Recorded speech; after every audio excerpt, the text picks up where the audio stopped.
15 February वार रविवार महाशिवरात्रीला संध्याकाळी उंबरठ्यावर एक विशिष्ट वस्तू ठेवणे मुलांसाठी व कुटुंबाच्या आरोग्यासाठी सर्वात शुभ आणि फलदायी गोष्ट मानली जाते.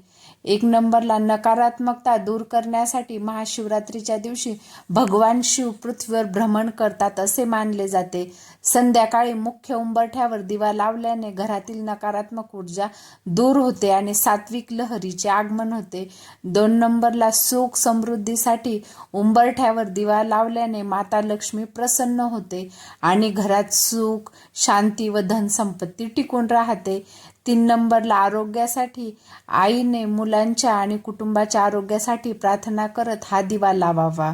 काही परंपरांमध्ये मुलांवरून मीठ मोहरी ओवाळून ती घराबाहेर टाकण्याची ही प्रथा आहे, ज्यामुळे नजर दोष दूर होतो.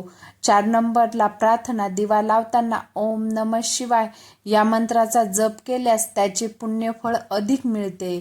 भोले महादेवावर श्रद्धा असेल तर कमेंटमध्ये हर हर महादेव नक्की लिहा. व्हिडिओ आवडल्यास व्हिडिओला लाईक करा, शेअर करा. चॅनलवर नवीन असाल तर चॅनलला नक्की सबस्क्राईब करा. धन्यवाद.